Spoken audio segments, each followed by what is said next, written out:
Deuces to everybody. Spontaneous podcast as usual over Shea Stream. I hope everybody's doing well. I hope you are in good health and good well-being. I'm getting a good rest, man. It's like almost on vacation. I know vacation started for school students, at least where I live, and it's summer vacation for most people. I hope you guys have a safe and healthy summer vacation. We're reading from the book of Psalms. Yes.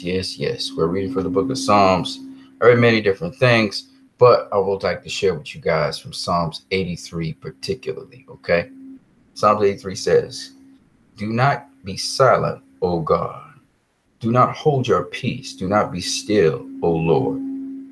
For lo, your enemies have made a tumult, and they that hate you have lifted up the head."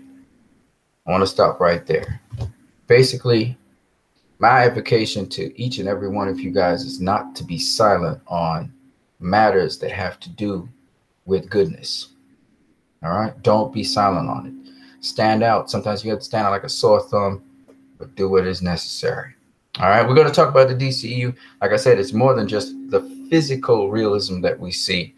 It goes beyond that. We'll just talk about that. We'll talk about some really simple things as well. You can leave your comments in the chat section.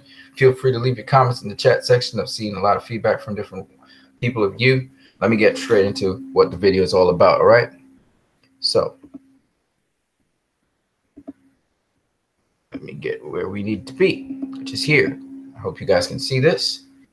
And basically, it's something that I think a lot of people missed because, again, when people are busy trying to condemn something and put it down to big up something else, you miss all the virtues in the thing. And I always say, and I've been very serious about that, whether I like or hate a movie, I try to look for the merits in a movie so that I understand what at least I saw. If I don't understand what I saw, then I have probably misunderstood the movie, and therefore I can't really speak on the merits of it. So in this little section here, this meme here shows both BVS, the nightmare scene in BVS, and it also shows a scene from Justice League. And those two scenes are actually tied to one another. They are actually linked. The theme within both scenes that we're seeing here is actually linked. All right. And I sort of pointed out, but I just wanted you guys to, first of all, take a look at both scenes there. And if you want to, you can put in the chat section what you've noticed. And therefore, from that, because you're seeing this in front of you, you can give your answer. So if you want to, we can make this interactive. You tell me what you observed. Now, some of you guys already saw me post this up on social media. I'll get back to this in a minute. Let me just move across here to BVS again and Justice League. And this one, nobody has seen before. Because, I mean, you've seen it in the movies, but I mean, you haven't seen what I am really trying to say here. So basically, this here is talking about Bruce Wayne's Lakeview Condo. Okay, he has a condominium. It's near to a lake. And this is it here. And I just wanted to really let you guys get a good view of it, right? So let's just kind of zoom in here. See if everything's sharp. They're beautifully sharpened up right there. So let's look at the condominium here. I want you guys to have a good look at it. See, you got steps coming down to the actual lake here, and there's a little platform. You can step out over the lake and watch it. And of course, it's glass. So all around it is glass. Here it is in a little bit more elaboration of it. You see the step out area right there. There's some nice grass around it. There's glass there, and there's also a section behind it. So there's multiple sections of it. All right, it's cars and stuff will stay there. And if you look in the background, you see a whole bunch of trees, at least on this end here. I'm not too sure about if the city's over on that end. Okay. And we see here Bruce and Diana, they actually kind of walk around.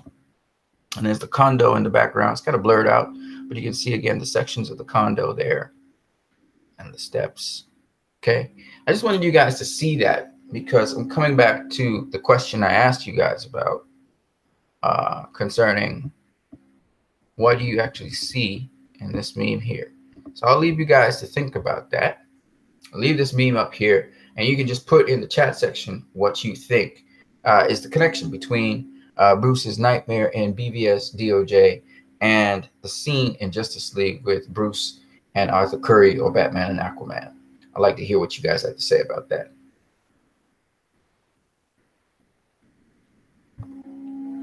Let me come out of this, go to the chat section, see what you guys are talking about in the chat section. Here we go straight to the chat section here. And so far, oh, somebody already liked this. 2 people here. Nobody said anything yet. So I'm just waiting on you guys' comments. Somebody's watching this. 2 people are watching this now. Okay, cool. I hope I'm not one of them. But I want to hear what your comments on that would be. All right. What your comments on that would be. All right. In the meantime, also playing there in the side is some of the stuff. This is basically telling me this is the DCEU.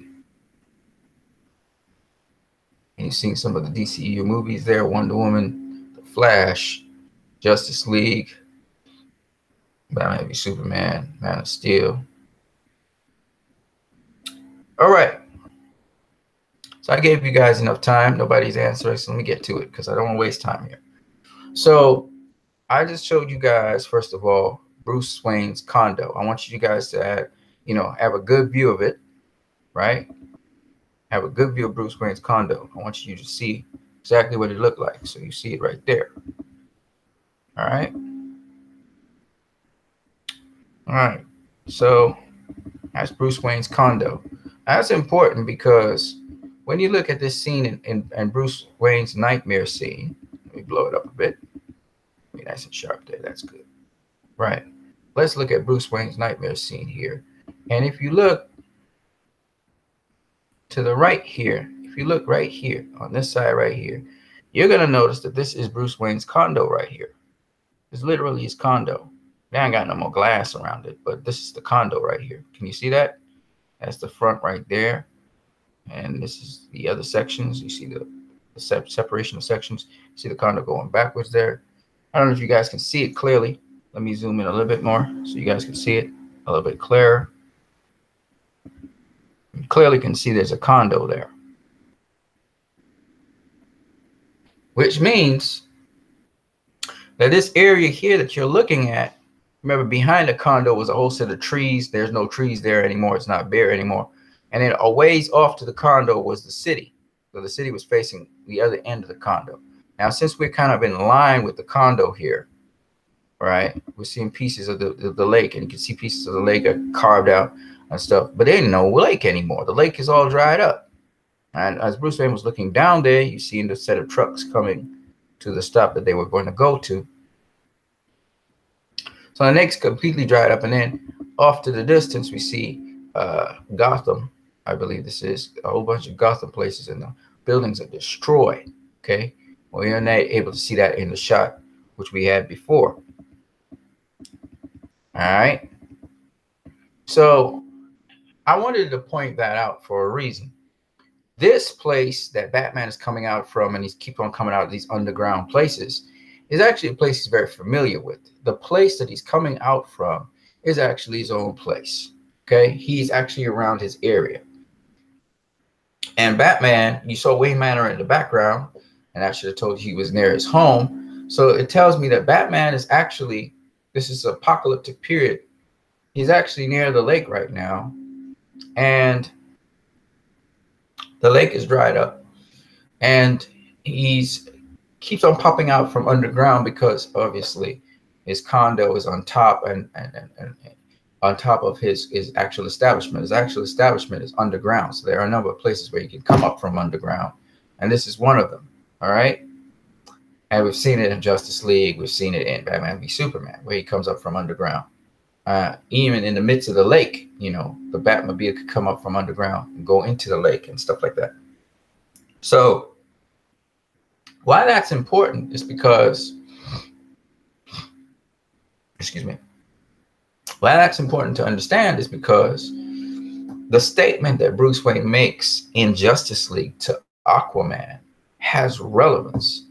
Now, first things first, Bruce Wayne, what was left out of Justice League was that Bruce Wayne had a dream.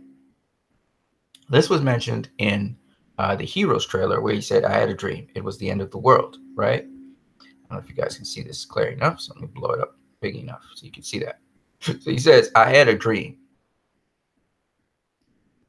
All right, I had a dream. It was the end of the world. He said that. And of course, he calls it a dream, but we all know that dream was this above here from BVS. Now, here's the interesting thing about that whole thing. Bruce Wayne makes a statement to Aquaman. All right. Aquaman says, I don't mind if the ocean rises. All right. He said that. And Bruce Wayne said, what if they boil? And it makes sense. When you put BVS and Justice League together, what Bruce Wayne is basically saying that his lake where he was, because of the fire that Darkseid's forces through Steppenwolf, I assume, caused to that area, burnt up the water in the lake. It reminds me of when Elijah prayed to God and fire came down from heaven and it just licked up all the water around the altar and consumed the sacrifice as well. I was thinking this is the same thing. And you can see in the distance here, hell spores that are coming from the apocalyptic ships. Hell spores we saw also in Justice League when Diana was talking to Bruce Wayne about Steppenwolf, how he could terraform the world. So it makes sense that this lake and this city that you see here that's devastated is as a result of probably hell spores from Steppenwolf's armies and his ships burning up all the water in the lake and consuming it. So this is a post-apocalyptic world where Superman is now evil. He's working with Darkseid, apparently. He's under Darkseid's control. Steppenwolf's probably gotten reinstated as a new god and was able to, do what he wanted to do to the world.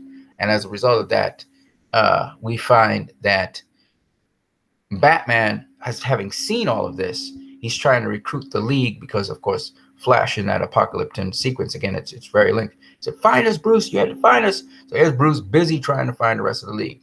And I remember at the end of Batman v Superman, he was saying just a feeling, but really, he didn't want to explain to Diana he had a dream, and he probably explained more about it in Justice League. Now, this is all the more reason, I think, why we should have the Snyder Cut. I believe the Snyder Cut goes into a little bit more detail on these things. Not a whole lot more, but a little bit more detail, and would link these things, critically to each other. And that's the thing that I like about it. Now, I listen to a lot of people talk about, oh, the Snyder Cut would have had to go to part 2 and it would have ended. It would have ended in a cliffhanger and stuff like that. And I want to just say to those people, listen, you don't know how the Snyder Cut would have ended because, as far as I can see, the ending of Justice League, which had to do with Clark Kent meeting Bruce Wayne and Bruce Wayne talking to Clark Kent about buying the farm back, buying back the bank, and so he was able to get the Kents back their farm. That seemed to have been the end of Justice League. So I don't think that Zack Snyder was going to end the movie on a cliffhanger at all. What I do truly believe is the movie flows more or less as how the story was storyboarded. And I think Jay Oliver, who did some of the storyboarding for it, maybe could confirm this. So I don't think two things are very important. I don't think that Justice League, first of all, would break continuity with what the DCEU is trying to do. That's the first thing I believe strongly. The second thing I believe is that I do not believe that that the Snyder Cut that's out there, we need to have an incomplete version of it. Now, I know Jay Oliver is saying, well, we just want to get whatever is out there, let Warner Bros. Release that. And that's really cool by Jay's part. But I personally feel that it would be nice for Zack to actually complete the vision he started. I don't think Zack is working on, I don't know if he's working on any other projects at this point in time. Maybe he is, maybe he isn't. But I would love to see Zack complete that cut. Nonetheless, it doesn't mean that necessarily we need to have a completed cut, because I do believe there's enough of that finished product of Justice League for Zack to actually put together a movie. Still wouldn't be to the ideal way that he would have wanted it, you know, like Watchmen Ultimate Cut or, you know, Watchmen Director's Cut. But it would still be something better, I think, than the current version we have. I think even his unfinished version is better than the current version we have. And so I just want to see that. I'm not really interested in incomplete work. We saw, still our incomplete work with Justice League. Why would I want a second incomplete work? So no, of course I don't want that. But at the same time, I would love to see Zack Snyder do it. And I would actually put my money towards making sure that Zack Snyder gets it done. I would love to see him get back into it and do whatever he needs to do to get the best possible cut possible, but not in like 11, 10 years. I'm not waiting for no stupid movie 11, 10 years down the road. You know, I think it's the time. The reason why Zack said put out the movie now was because he wanted it at a relevant period. Whether it comes out super good or super bad, he wanted the fans to get the Justice League that they were supposed to get, not delay it. So I was happy about that. The second thing I got to say, though, is now that it's out there and now people want to see Zack's version of it, this is the time for Zack to really put the polish on the thing. And I'm just hoping that Zack, you know, there's a rumor that Zack is working on it. I hope he is. I hope he's actually working on it. I hope Warner Brothers is giving him the okay to work on this film, because I'm going to tell Warner Brothers, this is my personal opinion, I don't think you're going to ever hurt your chances as Warner Brothers by Zack Snyder finishing off a cut that he was going to do anyway and finish and releasing it. Because first of all, it's going to go to home box office. It's not going to go in the theater unless people request it go in the theater.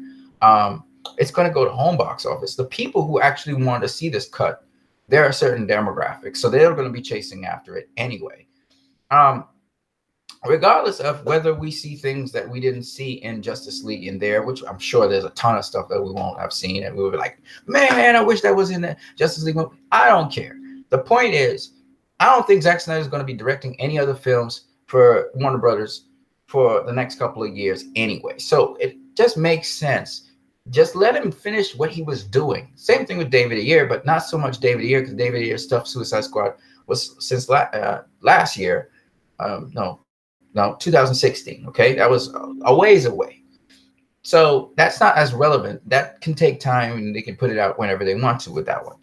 But when it comes to the cut that Zack Snyder has here, I am serious, man. This is something that Warner Bros., they better not trip up on this, because I think it'll affect the way how the DCU goes forward if they don't put out the Snyder Cut. Really, now seriously. Now you could have done that maybe for David Ayer.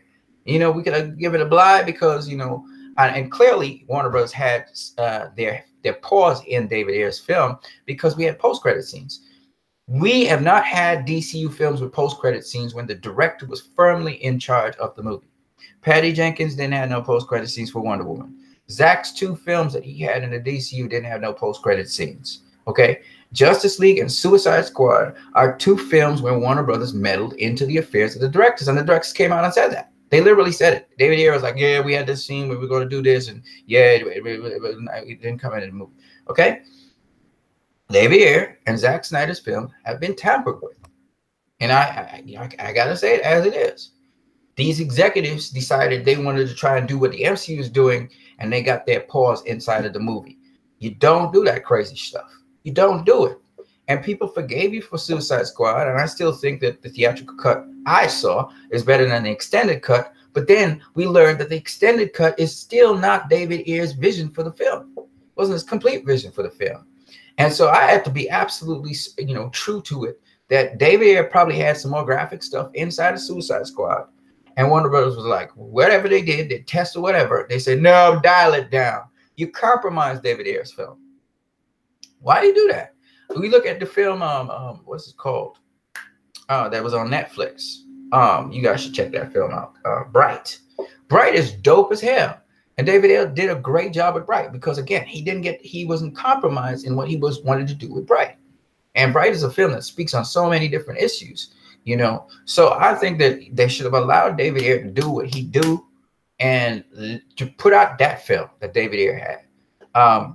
It would have been a little bit seriouser. It would have had some more graphic stuff in it that would have made it a little bit darker. But at the end of the day, you got to go with that. You got to go with it, Warner Brothers. You guys take risk. Marvel, they play it safe. Okay, you guys take a risk with your movies because it's certain specific things you're telling in your movies, and I feel like every time these people shortchange themselves by putting out substandard product. When I mean substandard, not in market, but substandard to what the director intended, you actually shoot yourself in the foot. You know, art is art. You got to let the artists do what they do. That's how you get new things in the marketplace. Sometimes, you know, you get a blowback, but usually, even if you get a blowback, you get a much stronger response than when you compromise things. And so that's just my personal opinion about that.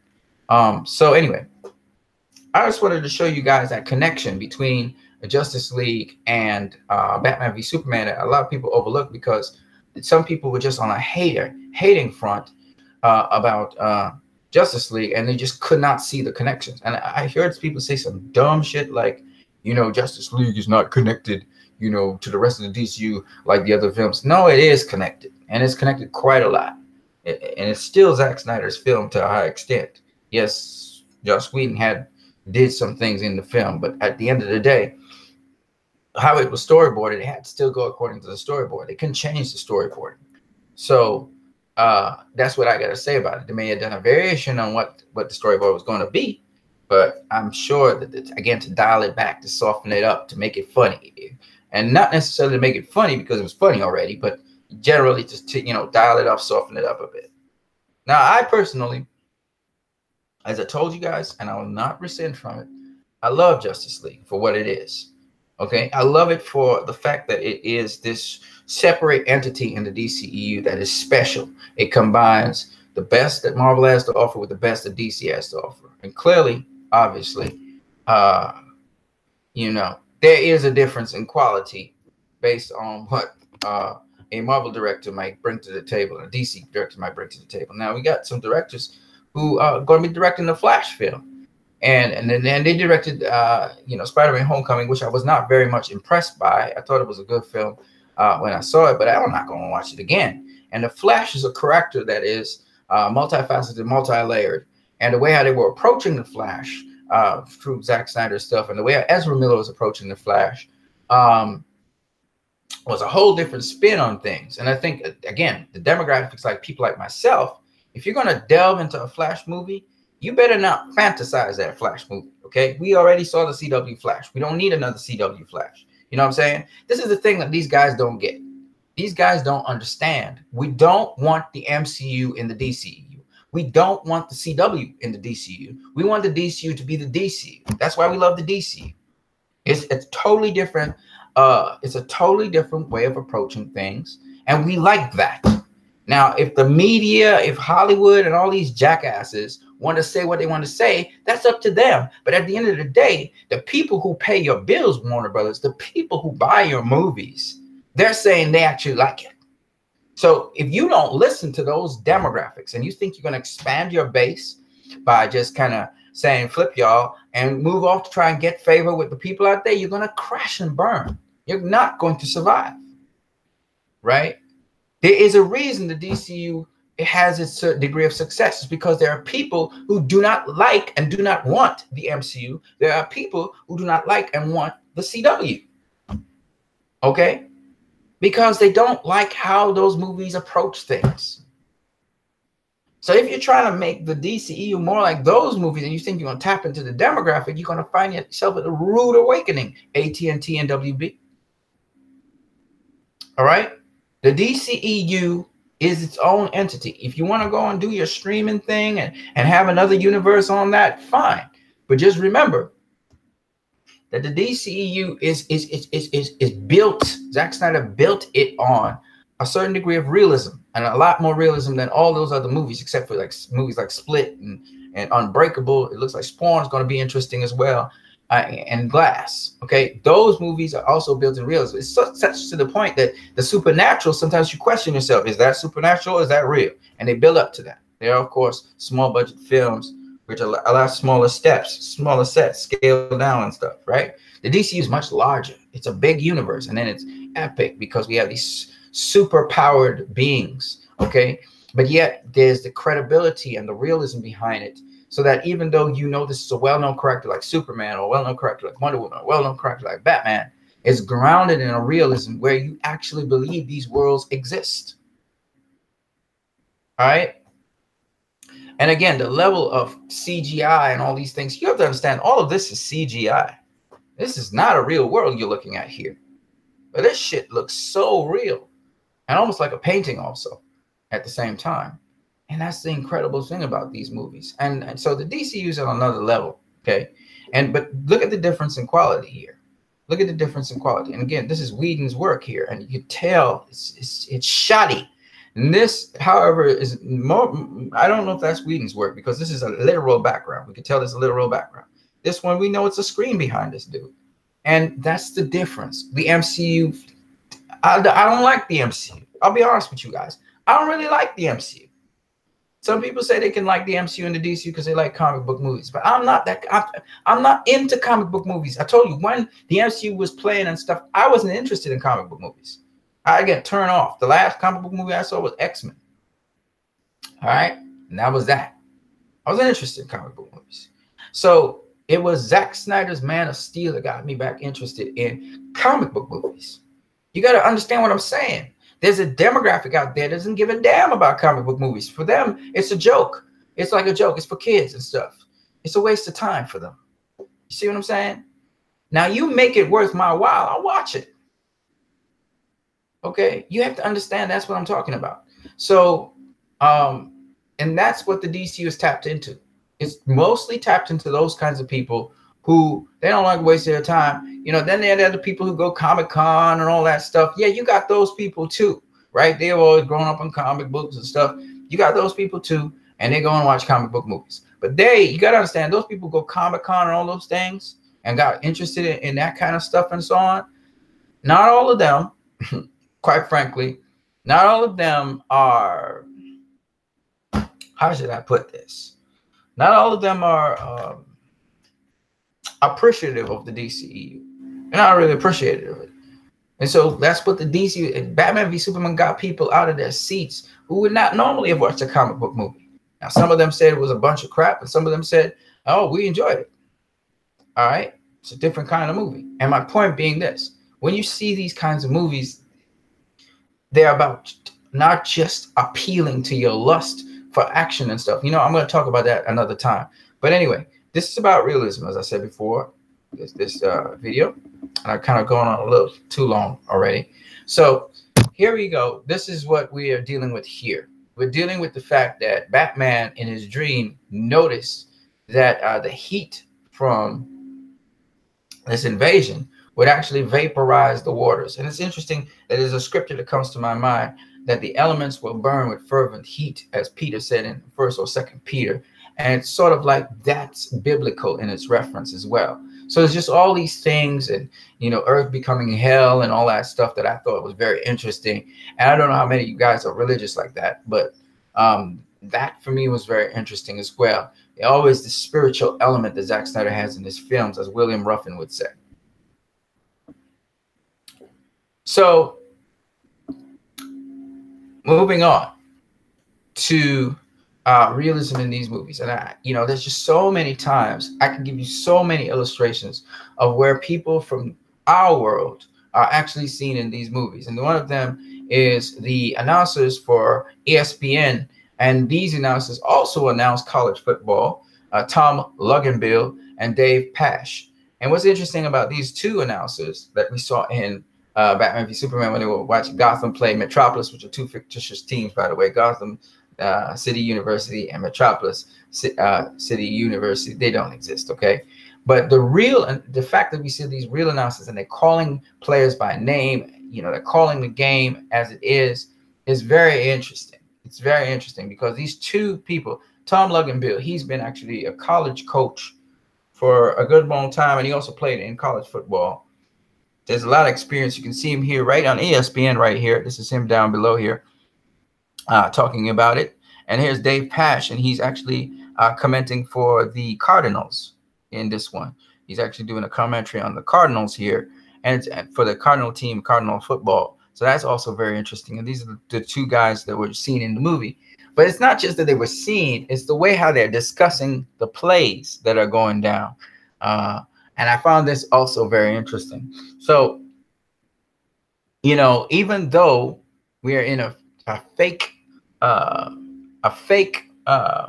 match, we have real commentators speaking about the match in real commenting language, real announcing language. And on top of that, they're doing it for ESPN, which we all know ESPN is known for sports, right? So I thought that was interesting. With this, the usual ESPN logo, we have the different logos for the teams. All this detail put in there makes this situation very real. The police, the cops are watching this game going on. You feel like it is a real game. You know what I mean? And that's just, you know, I know Hollywood does some of this stuff already, but I'm just telling you, the attention to those details is what makes these films real. There's a world going on. These people are involved in other things. They're not just police, you know. Whereas, you know, if you go in an MCU movie, police are just police, or, you know, you have to do the military, just military. And it's like a Hollywood thing. There's a standard look for them and etc. The Hollywood look. And it's not grounded in a reality. And this is what I talk about with the DCU. These films are grounded in a reality. There's a real reality here. And that's what I appreciate about them. There's some other things I want to talk about that, you know, why the DCU approaches certain things a certain way, but I'll talk about that some other time. Then we have here another aspect of realism, another aspect of reality. And this is underappreciated, actually. First, let me just see what you guys are saying in the comment section. Oli JL, you are so boring. Please do more enjoyable. Well, if I'm boring, why are you even here? You know what I'm saying? Just ride out. All right, so keeping it going here with the DCEU. General Amajah, okay? He is the head of the Nairobi resistance, and he basically told Louis Lane a general truth, which is that men with power obey neither policy nor principle. And this is true. Because people have powers, I've even heard people kind of massage it. You know, they bend the lines between right and wrong, and the policies that they talk about, because Louis Lane was saying, you know, that the U.S. is just there to be neutral in this whole incident. And he said there's nobody that's neutral. And basically what he's saying is a truth. And that's another aspect of realism. Realism is something where you actually are discussing something that is true, something that is true to our world. That's also a degree of realism. Realism doesn't only have to involve things from our world being in, you know, a film and how it's conducted, but also the truths that we believe. We all believe that absolute power corrupts absolutely, which is why we don't deal with the feudal system anymore. We don't have dictators anymore. We don't have, you know, monarchies so much. The monarchies are there. You know, we have the Queen of England, you know, the Queen of other European countries, king, but they are no longer monarchies which actually rule over nations actively, right? So what he's saying that the more powerful somebody is the less accountable they feel they need to be to other people. And because of that, what we're seeing, say, for instance, in the United States now, is we're seeing people lying openly. They're openly doing corrupt things. They're openly bringing about draconian policies that affect a lot of people's lives. And they're just wielding their power basically recklessly, as if they're not accountable to anyone.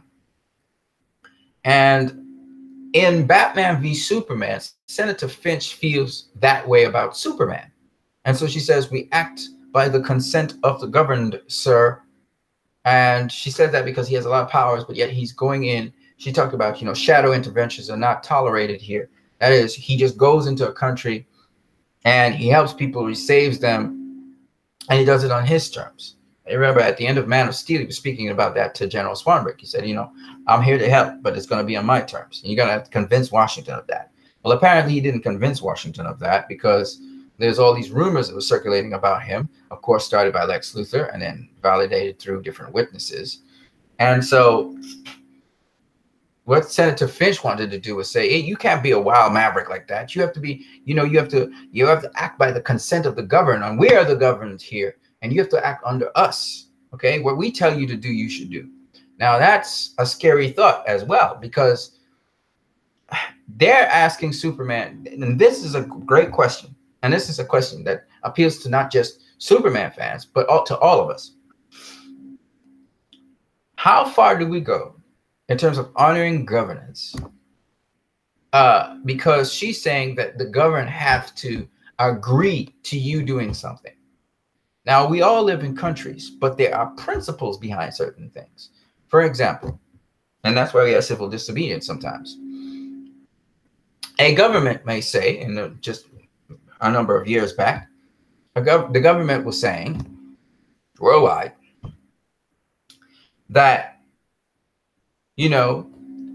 women should not have equity with men in terms of pay. And this was not too long ago. Okay. And so it's still in the United States of America, we still don't get equity of pay between women and men. Now, do we work by the consent of the government because the government said that? Or do we as people say, no, that is not correct. That is not right. If they're doing the same task, they should be paid the same. So while Senator Finch was trying to put forward a point, I think she was wrong in the sense that the people who are elected to govern have been elected to govern in a democracy, and therefore they are accountable to the people who elected them. And something that each and every one of you guys have to understand is, if you do not agree with what the elective government is doing in your country, you can go about with methods and means in your local area to decide what it is you want, and then you can move on that. In other words, you have the power to say, I respectfully disagree with you, okay, on this matter. And you can either, as a community, do your little what we call it. You do your you have a what they had for Brexit. You guys know what I'm talking about. You get your own. You get how many people in your community agree or disagree with what the government's doing. And you get a consensus among those people as to what direction you want to go. I forgot what you call it. It begins with R, but I just can't remember it right now. My mind just won't allow me to see it. All right. And you do that. And then afterwards, you take your steps in the motion you think is best for you. And why I say that is because each community and each localized community has various ways that are different to other localized communities. And the central government is really supposed to accommodate the best possible way each community can actually carry out their business at hand. So you have to determine under ethical lines and also moral lines what is best for your community. You have to know your community like that. So I do not agree that the government is the be all and end all to how you conduct your affairs in your community. I do believe they coordinate things, and they're supposed to, the government, especially in the democracy and the republic, especially, they're there to coordinate and assist as best as possible in you conducting things as well as possible in your respective communities. But they are not there they're not supposed to be, in other words, they're a guide or fabric for how you conduct yourself. But they're not supposed to micromanage you. They're not supposed to tell you this you cannot do and this you can do in your community, when you may look at it in your microcosm and say, no, this works for our community. This is what works for our community. And once it's not invalidating or infringing on other people's rights and freedoms, then you are free to carry it out. For instance, equal pay. If you decide as a business community in your community to provide equal pay for women as men in your community, that's a stance you've taken. And there's nothing the government can do to stop you from that. Even if they may have a law in place, they can't stop you from doing that. And my point being that some of these archaic laws that are in government and so on they need to be addressed and overturned, especially if the communities prove that, hey, we function actually better when we give our interpretation of these laws and conduct affairs accordingly. And once you have track record evidence, empirical evidence to support you, you have an even stronger case against what is that. So similarly for states in different countries in the United States, or different counties, districts, municipalities, in dioceses in different countries, if you see that this particular thing works for you and brings about equity for everyone, then you should take steps to do that. And that's when you become empowered. So I don't agree with Senator Finch trying to micromanage Superman as to what he can do in the world and when he should help people. What I do think, though, is that where she would have had a point is that he shouldn't only be working unilaterally. And you could tell Superman has that always wants to have that multilateral discussion, which is why he even went to the congressional hearing. He wants to entertain a multilateral discussion so he can best serve mankind and inspire them. But I do not believe you should micromanage someone and they just have to they can only do things when you say yes. I disagree with that, because certain things you cannot wait for a cumbersome centralized government just to give you the okay and the green light on something. You have to sometimes proceed with it, as was the case when he had to face Doomsday, where there was an immediate threat, and there was, the government at the point in time couldn't say yes to that, right? And in fact, they nuked him for that, which would make sense. I mean, it's kind of stupid, but it is what actually would happen in the real world, especially under this particular regime that we have in the United States of America. Anyways, moving on. So this is a level of realism, and it allows for us to have discussion on these topics. I always like having these discussions on these topics. All right, so I just wanted to point out to you guys, this is the DCEUs. There's a lot of people, talking smack about the upcoming Birds of Prey movie with I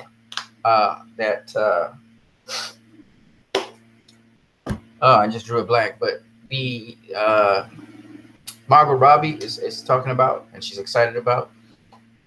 I'm very much excited about it myself, but of course we have the negative people who are trying to bash that movie. I don't really care. Look, personally speaking, the people who start off with negative things, once something comes out and they start speaking negative things immediately into the atmosphere, I'm starting to edit those people out and say, screw y'all. Y'all are jackasses. Okay? Because what you're basically trying to do is you're trying to dampen people's enthusiasm for whatever next comes with the DCU. You're trying to put a dark cloud on it, and immediately you're programmed to try and make as murky and as negative as possible any possible prospect for the DCU. And then you're going to troll the shit out of it for the MCU, and the MCU is going to try to copy it, and that's what you're going to praise. So I know what this game is. We know what this game is already down the road. So forget those jackasses. When they start to say something and bray like fools, just forget it, because you know what the DCU has to offer by now. If you don't, well then, I don't know why you're even a fan of the DCU. Go be a fan of Marvel or something. What are you doing watching my videos? You know what I'm saying? So, like I said, to each his own. Different people have preferences in things and their enjoyment of certain things. But my personal opinion is this. I personally don't enjoy most MCU movies. I don't really enjoy them because, like I said, the level of realism, and I've said this over and over, and now I'm just stressing my point about realism. I started to do it all over social media, and people are really taking it up. The level of realism in those movies is not much. It's mostly fantastical, it's mostly fantasy, and there's nothing really drawing me to the world I know. So when people talk about, the MCU is very relatable to them, for me, it is not relatable to me. For me, I live in the real world. You have to go into a cinema to escape. I don't go into cinemas to escape. I go into cinemas to deal with the real world still. I want something that's relative and applicable to the real world. So those people talk about, it's fantasy and fantasy. I'm like, okay, you go with your fantastical tale off to watch a fantastical movie. In the meantime, I would like to watch these kinds of movies. I'm not interested in those kinds of movies, okay? And that's the honest truth. I mean, you know, lots of people know what my take on Infinity War was. You know, I'm not even going to go over that. But suffice it to say, when you got to be rolling your eyes the first minute into a movie, you're rolling your eyes and you realize it's going to be a long ride, and you watch not even half the movie and you're like, man, I need to sleep and then wake up and try and watch the rest of this stuff. When it becomes a chore like that, it means that's just not your kind of movie at all. And you should never even be watching that stuff. You know what I'm saying? So, basically, this is what I got to share with you guys. I'm going to look in the comment section again. Ooh, we got some more people in the comment section. That is cool. Shout out to Damian Anton Vincent. I can really tell you really go deep into this, though. Like, TBH, you should tell this to all critics. I don't even know what you're talking about, Oli JL. Sorry, buddy. Damian Anton Vincent says, hi, Anson. The problem with community acting with their own rules is that some people may impose their will on others and try to form their own state within a state. Nope. Wrong again. Again, you cannot have a community acting in their localized area doing their thing. And once you have a community acting in their best interest, it means, therefore, they don't have to depend on the central government to do anything. What we have a lot of times is, Damian Anton Vincent, we have a lot of dependent people who have abdicated their position of power. Let me give you a very easy example to this. There's an unemployment situation in, for instance, all localized country, Trinidad and Tobago. And really, most people, they try to go to work outside of their county, outside of their borough, outside of their area. So where they live, they actually go to work outside of where they live. Now, this could easily be addressed by people in the community knowing the community, what the community has to offer, and working within their community instead of having to travel long distances outside of their community to do things. So this is just one simple example, Damian Anton Vincent, of how communities can actually work in their best interests for things and retain people into their communities. It's not about isolationism. Again, a lot of people do not understand the structure of a country. Centralized government was never meant to micromanage the different communities. They were never meant to bear the entire burden of employing and facilitating people. It was never built like that. It could never work. So when I say that you as a community must know what's best for you, and once that thing is a positive thing for you, you should do it. For instance, there's Trinidad and Tobago.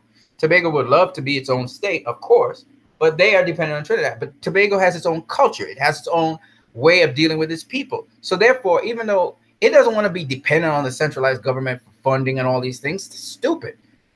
The centralized government is not for funding. The centralized government is there to put out a system of laws that are general guidelines, not specific guidelines, but general guidelines through which people conduct themselves.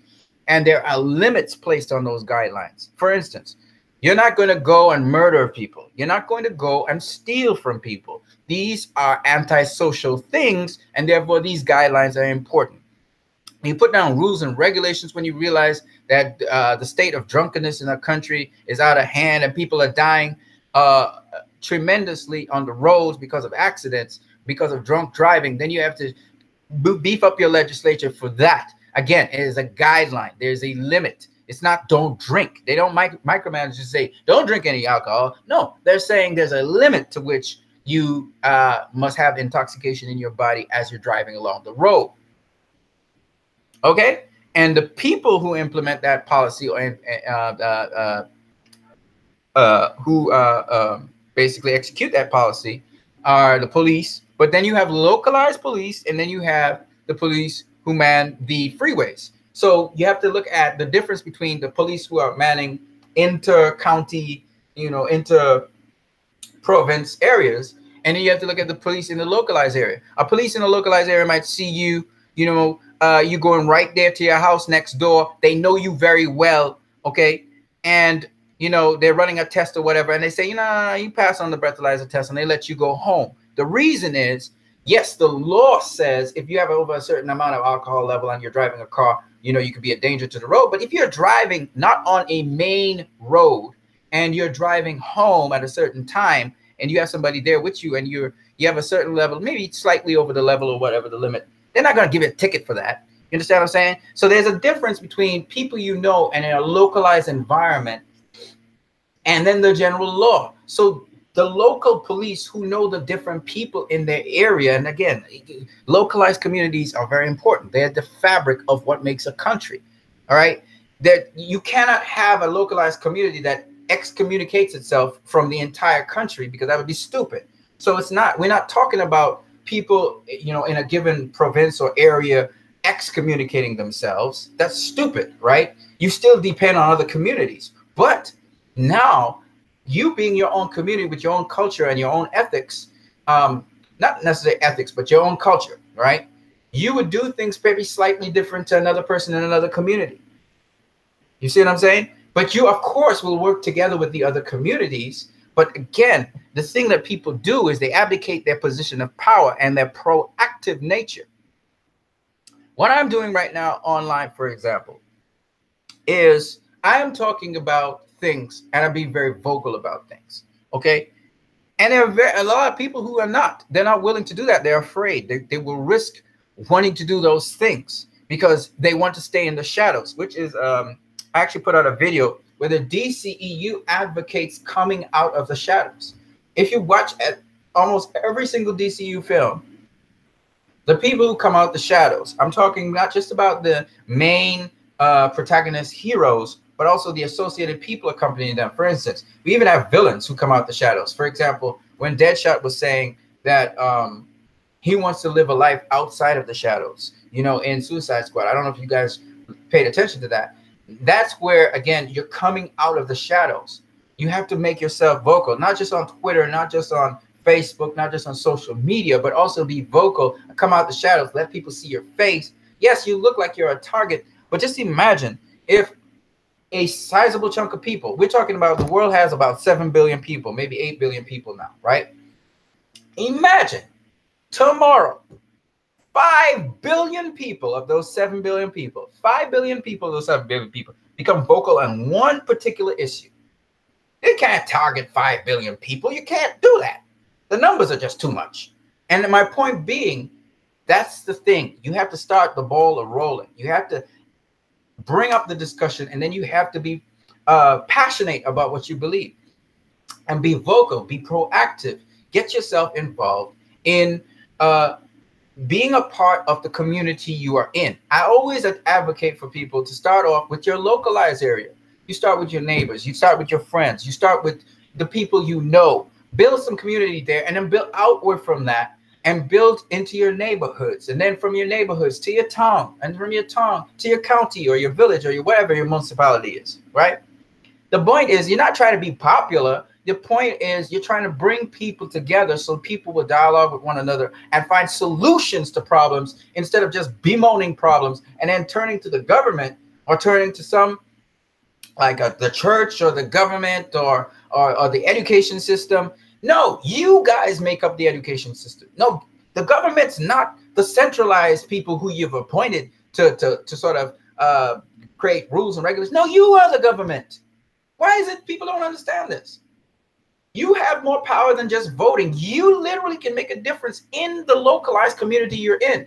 And if a few of you do that in different communities, guess what happens? Now we have proactive communities. I'll give you another example. So in our country, Trinidad and Tobago, in a certain part of our country, the people were appealing to the government to get their roads paved. They couldn't get their roads paved. So what did they do? They went to the business community. They made sure that their local government in their area gave them the okay to go about doing it, and they fixed the roads for themselves. They financed it, and they fixed it for themselves. They didn't wait on no centralized government to do it for them. And they hired their own contractor, and they got the job done. The point being, you guys have the power to do so much stuff, and you don't have to wait on a centralized government to give you okay for that. That's why I said again, these individual localized areas have the power to decide what rules and regulations they want to hold fast to. Of course, we're talking about things which are positive, okay? And what rules and regulations they don't want to hold fast to. For example, in California right now, the law that was passed by the federal government said that you couldn't have sanctuaries for illegal immigrants, right? You can't have sanctuary cities, right? They try to ban it. California's government said, no, we don't agree with that. And so they went on to reinstate and hold fast to sanctuary cities in California. And that's just the way it's going to be, okay? And the reason being, they think that, no, these people should have a place, a haven to stay as refugees or as people who've crossed the border, and we're not going to stop being a sanctuary city. And so they, as a state, did that. Does it mean that California is seceding from the United States of America? Of course not. But they decided that's a policy that the federal government has decided to put out there that they're not willing to accept.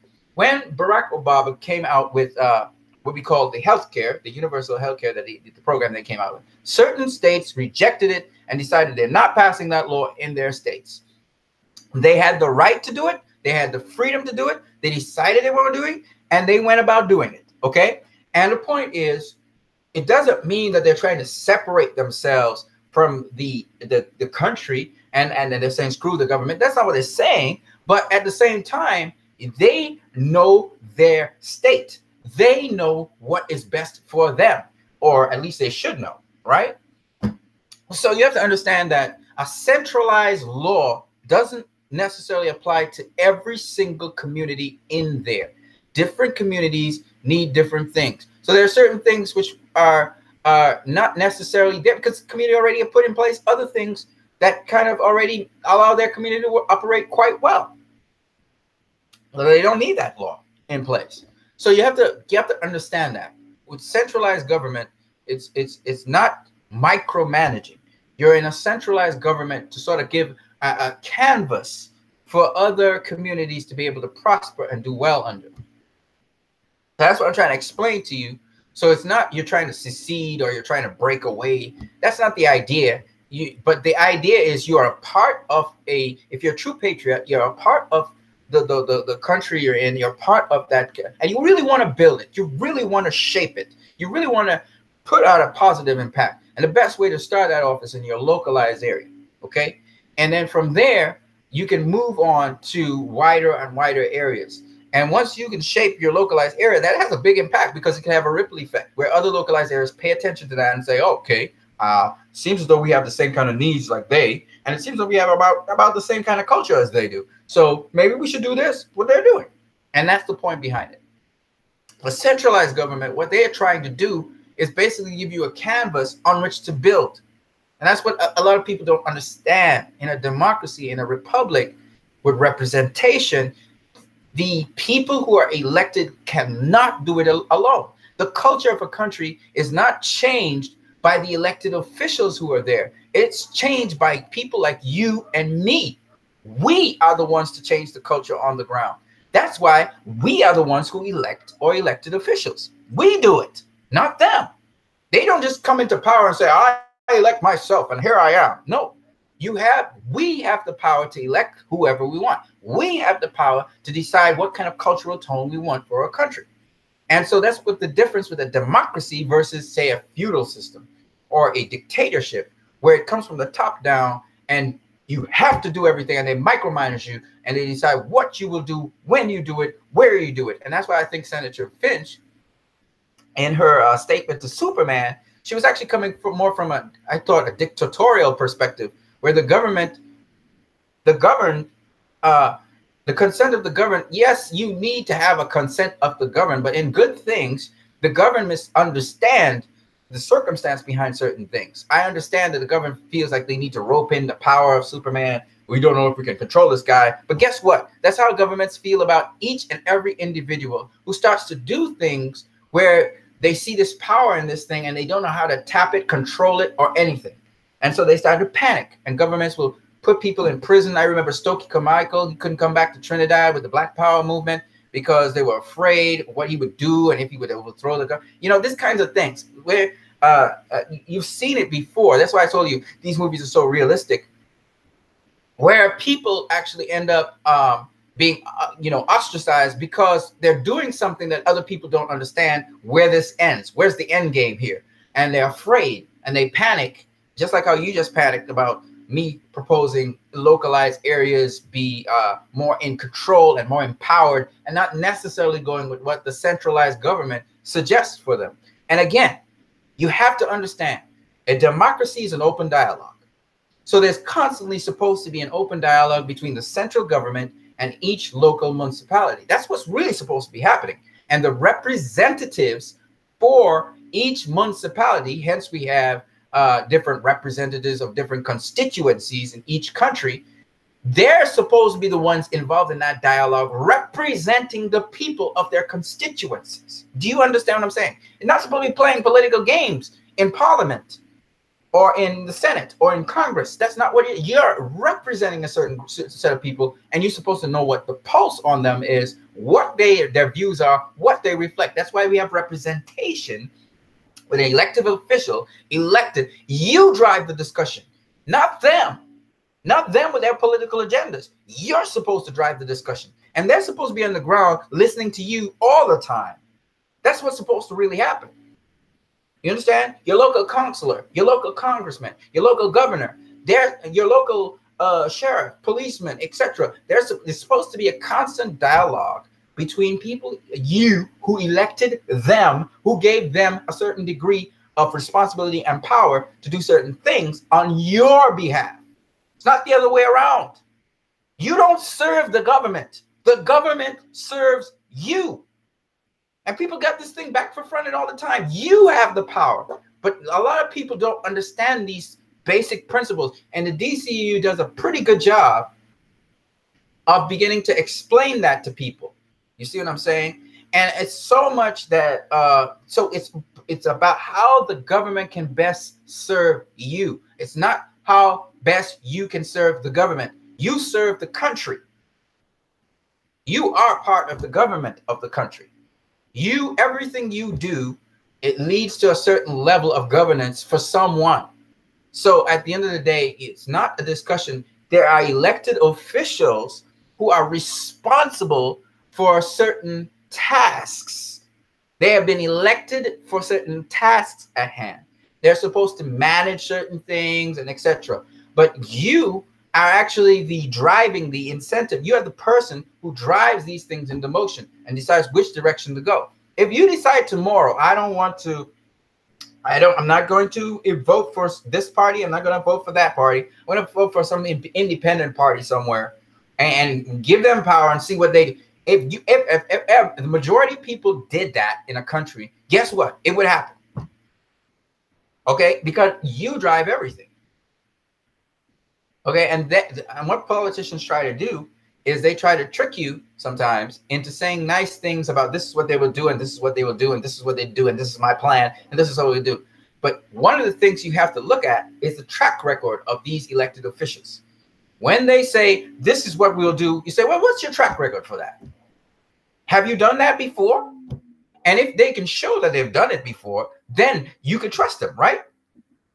So these are the kinds of things you have to look at. And that's why governance is still back-fronted for a lot, especially third world nations. It's back-fronted.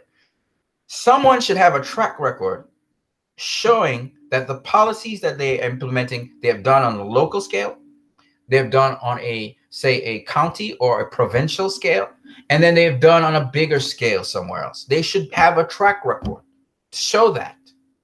They're not supposed to flap their gums and make promises to you. And if they know they can't make a promise for certain things because they don't know how they will do it, or they don't know if they'll succeed, then they should just shut their mouth on that issue and say, we will open up social discourse to see how best we can approach this. That's what they really should do, not make promises that they can't keep. And there are, of course, unexpected challenges when you go to the centralized level. But at the end of the day, what you have to look at is each centralized regulation is going to be slightly changed for each local area, because the centralized regulation, when certain centralized, not all centralized, certain centralized regulations will not be quite as potent or as relevant to certain communities as other centralized regulations would. And so this is the thing you have to understand. You understand?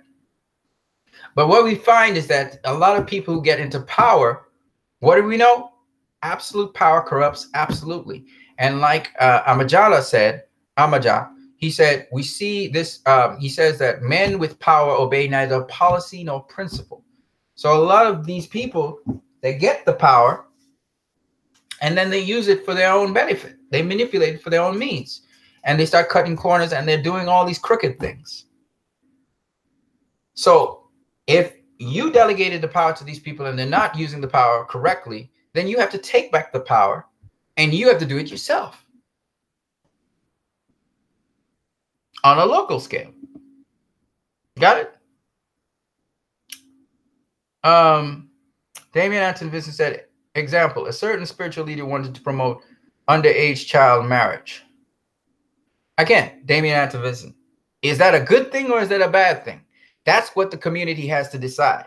And if the community decides it is not, you see, a spiritual leader saying that is not a community saying that. You understand, Damian Anton Vincent? You're talking about an individual. You're talking almost like there's a dictator here. Oh, a certain spiritual leader said this. Who cares? Okay, that's one individual. Is the entire community in agreement on that? Has the district, the municipality agreed on that? If the district and municipality does not agree on that, then it cannot be carried out. There must be a consensus somewhere before a person can make a move. In other words, I can't best serve a community if I don't know what the community's needs are. So you using that example really means absolutely nothing because it's not speaking on behalf of a community. It's speaking on behalf of an individual. You understand? And a community is always multifaceted. What I mean by that is a community is made up of people of different religions, different races, different backgrounds. Generally speaking, a community. They all live in the same area. And what they have to look at is pressing needs for that area. So at the end of the day, you talking about a person is irrelevant to me. It's very irrelevant. And even if he represents a certain demographic, he's not representing a community. He's not representing a localized body of people, if you understand what I'm saying. He's representing a certain demographic. So if I am, for instance, in a particular municipality, a demographic can be spread all over the place. I'm talking about where you're looking at a certain municipality and I get to know my municipality, right? And even amongst his demographic, which he said he apparently leads, there are different views on that. I can tell you that for a fact. Okay, a lot of people have different views on that. But you have to look at your localized area. I'm not talking about a local a demographic. I'm talking about a localized area. And you're looking at the needs of that area. We're not looking at demographics and peoples and what they start to, because you're going into religious freedoms, basically. You're trying to talk about religious freedoms and people having the luxury to do certain things. That's what you're basically talking about there, and be throttled and that kind of stuff. And I want to personally say that is something that, again, the centralized government have to debate on their own. Speaking outside of my ethic and moral principles that I believe in, that's something for the centralized government to decide on, because that's a sweeping thing that has to do with religion. All right. But aside from that, when we're talking localized, he's not localized. He's not a localized guy. He deals with the demographic. The dude that's brought up that point is dealing with a demographic. He's not dealing with a localized set of people, a set of people who live together and they're amongst each other daily. All right. So I don't give a damn, bro. Again, you see, you talking about one person having a lot of clout. You have a lot of clout in this country, but you don't realize it. Again, you're talking, you keep on talking as if people and, you look up to certain people. So you constantly think of this guy as somebody bigger than he should be. He's just one person. And when we talk about, again, I think it's the way how people see things. They don't understand their potential. They don't understand their potential. So a collective of people speaking on a particular issue, Let's talk about the Snyder Cut, for instance. A collective of people are speaking on the Snyder Cut right now. All right? A united collective. Warner Brothers is like the government of a country. They're the people who provide a service to the people who watch that service. And the people are saying, we want this for us. Warner Brothers does best to listen, even though they've put out a cut. And even if they make a statement saying, well, you know, we don't think there's a finished Snyder Cut out there. If people insist that that cut be put out, they will have to listen. It's the same thing with the government of a country. If you're saying this is what our localized area needs right now, and you put that out there and you are acting on that, they will have to pay attention to you, especially if positive things come out of that. And you can show that. And the only way you can possibly show something is by actually going about starting to do it on a small scale, and then on a larger scale, and then on a larger scale. Okay? Now, quite frankly, everybody knows we're talking about doing something that is good, not something that is evil. All right? So we all know the ethics behind something.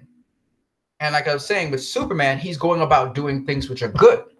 And this woman, what's her name? I forgot what her name is. She, Senator Finch, she was saying, no, you can't just be intervening in things without us knowing. We have to give you consent to intervene in certain things. Now, the issue that you're even raising right now has nothing to do with, first of all, communities and what we're talking about here.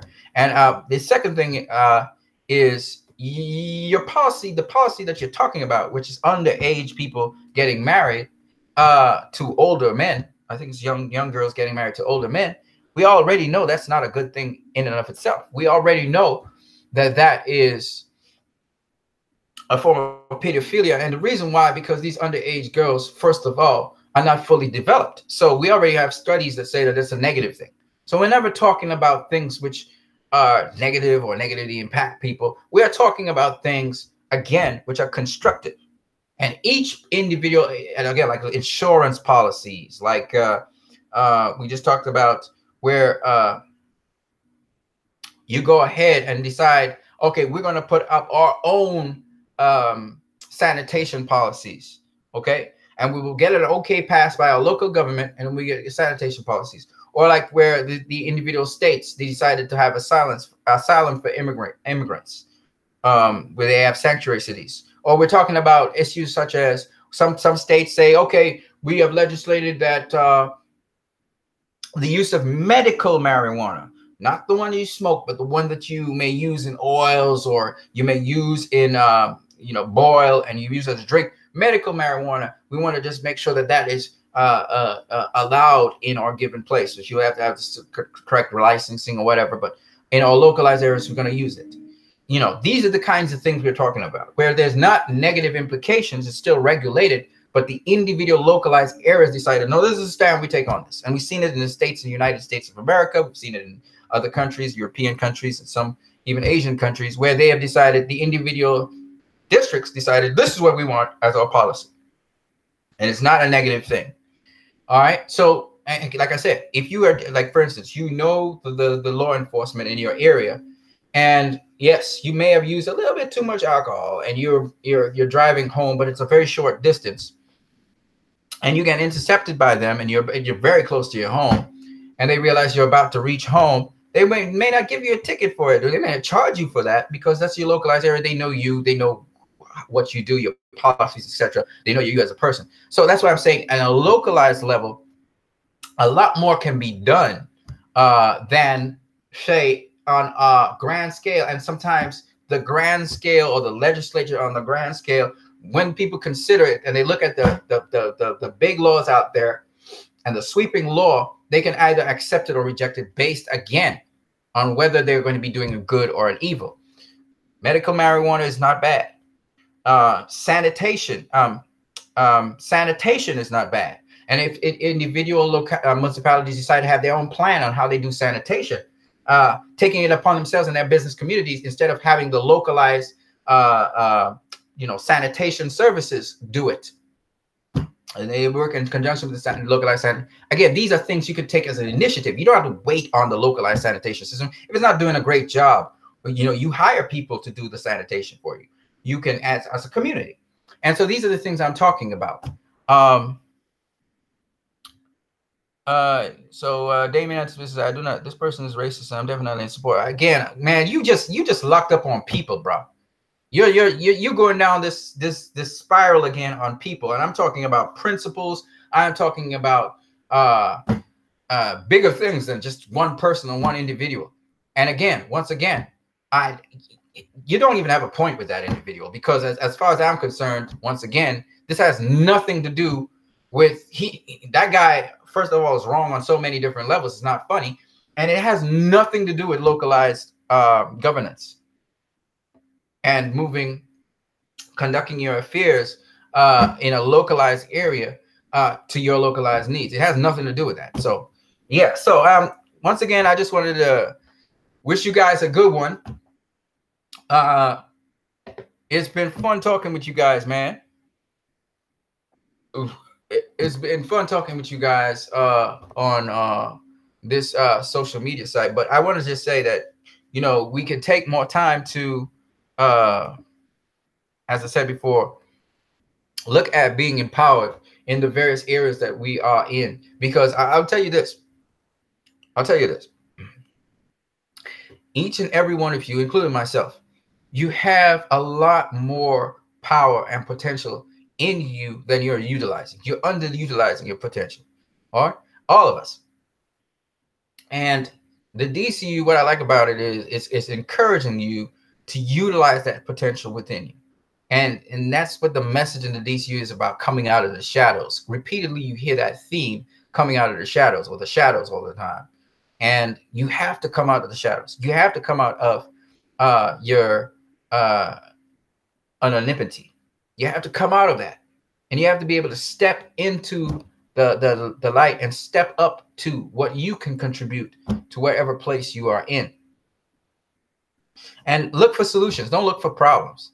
A lot of people always trying to, what I mean is look for solutions to problems and not just highlight the problem and then just leave it there. You have the potential to do it. And if you don't have the potential to do it, somebody in your community has the potential to do it. So I challenge each and every one of you to step up your game.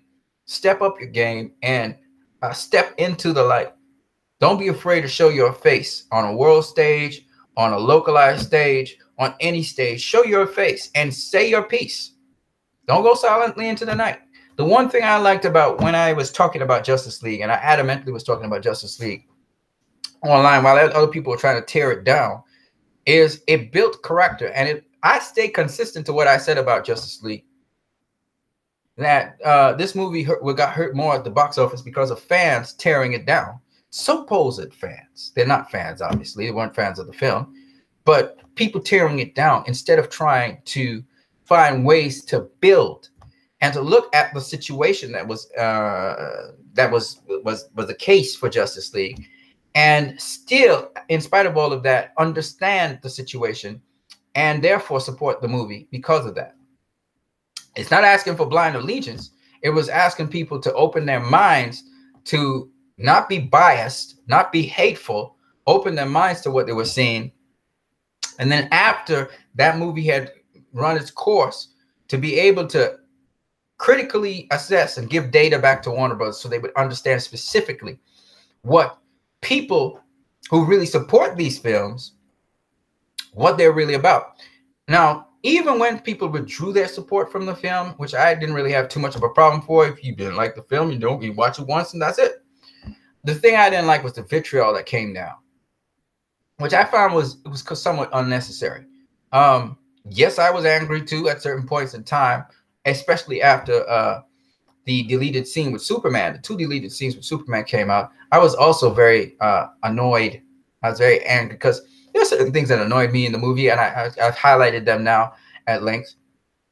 But I also tried to give a sort of breakdown to Warner Brothers of what exactly turned off the audience from this film. And some people got really nasty about it and stuff. And it was just the the way how certain aesthetics were put forward, certain aspects of the music that were put forward. And there's another thing I wanted to talk about. There's a whole bunch of things I want to talk about with the DCU, but there's another thing I want to talk about with the DCU, and that is that a lot of people talk about the DCU is gritty, it's grimy, it's gritty, it's grimy. I heard a lot of guys talking about Zack Snyder's Superman was gritty and grimy, and there's some grit to Superman, don't get me wrong. He's a real world grit to him, and he's a little bit more edgier than the other Superman we have seen, and I like that because that reminds me of the comics. But the thing that they keep on harping on, the gritty and griminess, that's not all to that movie. In fact, that movie, Man of Steel especially, was quite an emotional film.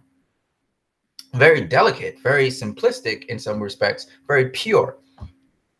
And so I really don't like the gritty and grimy thing that they associate, and they put that stigma on Zack Snyder, you know. And gritty and grimy is not everything. I think realism is more important than grittiness and griminess, in my opinion. Let me just check you guys again, see what you guys are saying here. Yeah. Okay. Nothing more from Damien Anthony Vincent. Yeah. So, in my personal opinion, if I would give my personal opinion on Zack Snyder, at least his attitude towards the DCEU, it's not so much gritty and grimy as I think it's more realistic, a more realistic depiction of these mythical characters. I think that's what appeals to me, because there's these emotional elements to these movies that I really enjoy. Man of Steel, there were some really nice emotional elements to it. Some moments when you want to cry, you know, and it's poetic almost. And so gritty and grimy, I mean, you can make a gritty and grimy movie, but I don't think that's all to Man of Steel. I don't like that people put Zack Snyder into the gritty and grimy sort of category. I just don't particularly like it. So I just wanted to highlight that before I get out of here. I hope you guys have a good evening. I hope you guys enjoy. If those of you are on, you know, a vacation or a break or whatever, summer break, hope you enjoy that. And you guys have a blessed night, man. Have a blessed night. I have more stuff in the DCU to come up, you know, regarding how the DCU kind of features the powers, or the superpowers, as they like to call it, of these superheroes. And, you know, there's a shock factor to some of these things that you see, but for the most part, I like how they are also the nuances involved in it. So I want to talk to you guys about that in time. Anyway, I hope you guys enjoy the rest of your day, your rest of your night. It's been nice talking with you guys.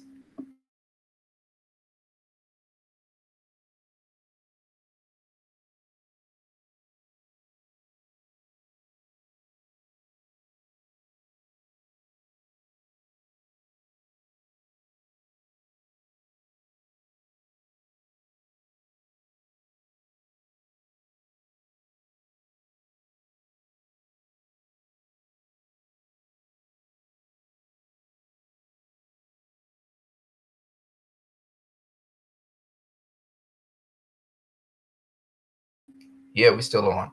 Yeah, man, you guys have a good evening, man. I'm out of here now. All right.